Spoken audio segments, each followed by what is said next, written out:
Ayan, so welcome back no dito sa Denrica YouTube channel no. Well, di po kayo nagkakamali ha. Tayo po'y namumulitika lang ngayon no. Mamumulitika po tayo no. Matagal na po natin 'tong ginagawa. Dahil sabi ko nga sa inyo, sa buhay kailangan po ng paninindigan no. At ang akin lamang po issue based, okay? Bahala sila, gusto nilang mamersonal or whatever no. Tayo dito issue based. Kaya yung mga DDS na tropa natin diyan no, pasok na kayo dito. Sa BBM, pwede rin naman. Pasok din kayo dito, no? Subscribe na kayo, no? Dahil dito, walang personalan, ano po. Talagang issue lang. Okay? So, ngayon nga po, ano pang topic po natin? Maraming salamat po sa 1,000 mga nanood, no? Ng ating topic. Dito po, about kay ex-President Duterte at dito po kay President-elect Donald Trump, no? At yung pong sinasabi ni Madam Maharlika, no? Na mag-i-email siya. Gagawin niya talaga yon, di ba? Ganyan si Maharlika, lahat ng sinasabi ginagawa, di po ba? So yun na nga po. Okay, so ngayon ang topic nga natin, no, mabilisan lang po ito. Yan nga pong may pagbabanta daw, no, na iko-contemn daw itong ex-president. Napaka-bastos naman itong mga to, no, kung gagawin nga nila. Napaka-walang modo, respeto, ano po. At gagawin yan, no, sa isang dating namuno, no, sa ating bansa, no, kung saan binoto po ng napakaraming Pilipino, ano po, across the world, no. At di lang yan, nagtapos po siya ng kanyang posisyon ng napakataas na rating. Wala pong nakagawa niyan, ha? Okay? Na nasaksihan ko. Siya lamang po, ha? Ng mga presidente, di ba? Di katulad ng mga ibang presidente, talagang ngayon, ano pa lang, nakakalahati pa lang ng term, gusto nang mag-resign ng mga tao, di ba ba? Parang yung presidency ni Bongbong, inip na po kami. Ang tagal po ng 2028 kasi nga naman po, walang developments kaming nababalitaan. Yun lang naman. When it comes to personal, wala niraise ko na nga po issue, no? Yun nga sabi ko sa mga loyalista, di ba? Wala naman pong problema kayo loyal. Ano po bang kasing napapala ng bansa natin? Kahit isa lang po na major project na alam nyo, i-comment nyo. Kaso ang i-comment sa atin, ha? Ang i-comment sa atin, pitiful daw. For what? Di ba ikaw ang nakakaawa?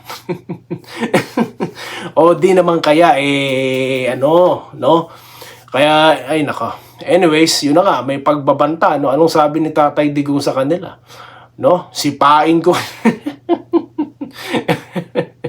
Diba? Wala kang pamasahe yung matanda, ha? Di po katulad ng iba dyan na may mga mamahaling bag, ha? Na nagkandado na daw ng mga Facebook account, itong mga mahilig mag-show off, ha? Nag-show off kayo, ha? O ano ngayon ang napala nyo, ha? So, ngayon, nabalitaan natin, totoo po ba na may mga bumibili din ng chopper or may nakabili na ng chopper? Wow! Matindi, no? So, yun na nga, wala nga pamasahe yung Manong dahil nga umasa lang sa kanyang retirement pay, no? Dahil wala naman kasing masabing corruption, no? Puro na lang EJK, no? Puro na lang nung war on drugs ang lahat. Simula pa noon, no? Mayor siya hanggang ngayon, ilang taon na, no? Wala silang maisampang kaso, no? Hinahamon na nga ng dating presidente. Ang atin lang kasi, wala namang pong problema kung gusto nyong sampahan ng kaso ang dating presidente. Go for it, no? Kung talaga naniniwala kayo na para po ito sa kapakanan ng mga biktima, no? Go ahead, kasuhan nyo. Bakit kasi na dapat ang ginagawa nyo yan sa Kongreso, nagtatalakay sana ng mga batas, no? Nang para sana maibsan ang gutom ng taong bayan, no? Dahil marami pong bagay na hindi nagagawa. Dahil puro kayo Duterte dyan Isang tabi nyo yan, dalhin nyo dun sa kung sino man ang maglilitis, no? Magkaso na. Di po ba? Gumagana naman ang hustisya. Tulad niyan, nakawala naman yung mga dating personalidad sa di ba? Sila De Lima, nandiyan na ngayon, nagkabalikan na. Sila Kerwin Espinosa, di ba? Kaya isampan nyo na lang, bakit kailangan pang gastusan, no? Dahil alam naman po natin ang gasto sa mga hearing na yan, di po ba? Maraming bagay po kasi hindi katulad noon, nung panahon ni Pangulong Duterte, no? Na puro economic agenda po talaga, no? Puro mga legislative, no?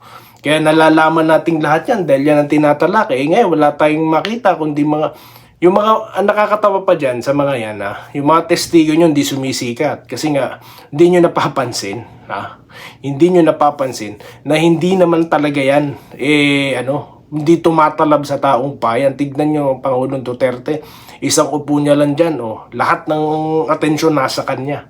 At correction nga po pala, may nagtanong kasing subscriber dito, or nag-advise na manood daw po kay Atty. Claire. At iba po yung personal na pumasok sa isip ko, So yung congressman yon, yung nabanggit ko, hindi po si Atty. Claire. Kasi sa totoo lang, kilala ko Atty. Claire pero di ko po siya napapanood. At sa ngayon po, sobrang busy talaga po ako, Hindi ko po talaga siya napapanood, Ang napapanood ko, kahit konti yan, si Atty. Libayan, Atty. Roque, Atty. Trixie. Pero mga kapiraso na lang po dahil sobrang busy po talaga tayo, Dahil di naman po tayo full-time vlogger, Ano ko lang po ito, hobby ko lang ito, I think I have something to share, kaya po tayo nag-vlog, At sabi ko nga, pwede nyo naman pong bakbakan ako pabalik. Issue-based nga lang tayo. Kaso tignan nyo po yung mga komento dyan, Tignan nyo po yung mga komento dyan.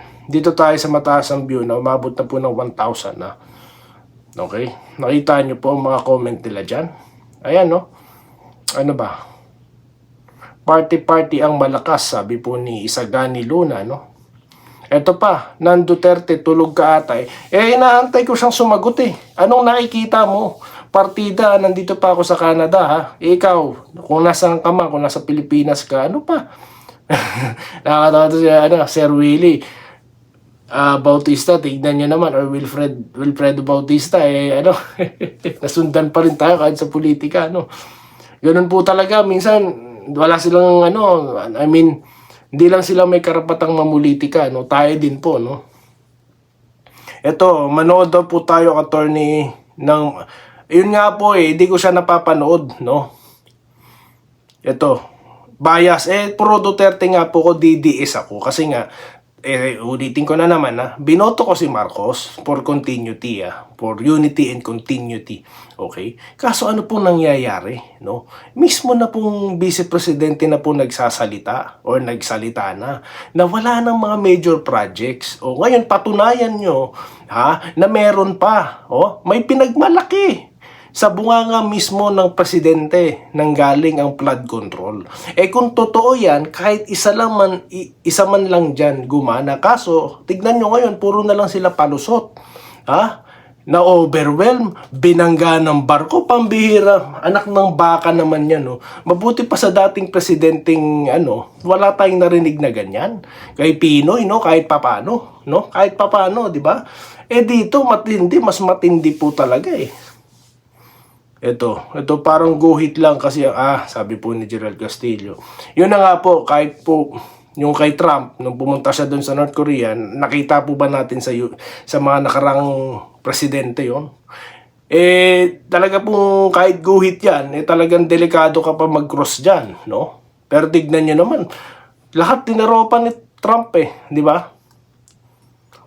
So yun, ang dami pong, pero karamihan po na nag-comment dito, okay naman, So, lipat naman tayo dito kay isa pong comment din natin.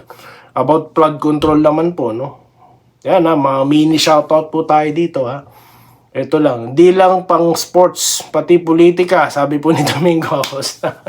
Opo, namumulitika po talaga tayo, noon pa. Nagawa, wag to. Ma'am Dolores, hindi ko po mababanggit dito sa vlog yan. Issue-based lang po kasi talaga tayo, Ayan. Ayan din, ganun din po kay Nelson Paberno. So, yan po. May mga bagay po kasi na, mababanggit tayo. Pero yung mga ganyan po, hindi ko mababanggit kasi issue-based lang po talaga tayo, Yun nga lagi kong sinasabi. Na talagang, wala pong magkakasakitan kung issue lang, Yun lamang pong iba na talagang may motibo sila para patahimikin ka, Pero pagka pong may katwiran ka, sabi nga ni attorney, ipaglaban mo, di po ba? So ganun lang, issue-based tayo dito, iba na may personal, di ba? Kaya di ko tuloy di ko maiwasang isipin, may napapala ka ba at manggaganyan ka, di po ba? sa wala akong napapansing development sa gobyerno sino bang makikinabang? Di yung mga kamag-anak ko dyan sa bansa, sa Pilipinas, yung mga kababayan, kayo mismo makikinabang, di ba? Ako nandito ko sa far away, pero soon, babalik din tayo. Di naman tayo forever dito. So may pakialam po tayo sa issue ng pambansa, no? Ganun po tayo dito, no? Pampolitika na, pang sports pa. Subscribe na kayo, no? So yun lang po muna guys ang ating napag-usapan at napakarami pong issue napakarami pong issue na ating dapat pag-usapan, no?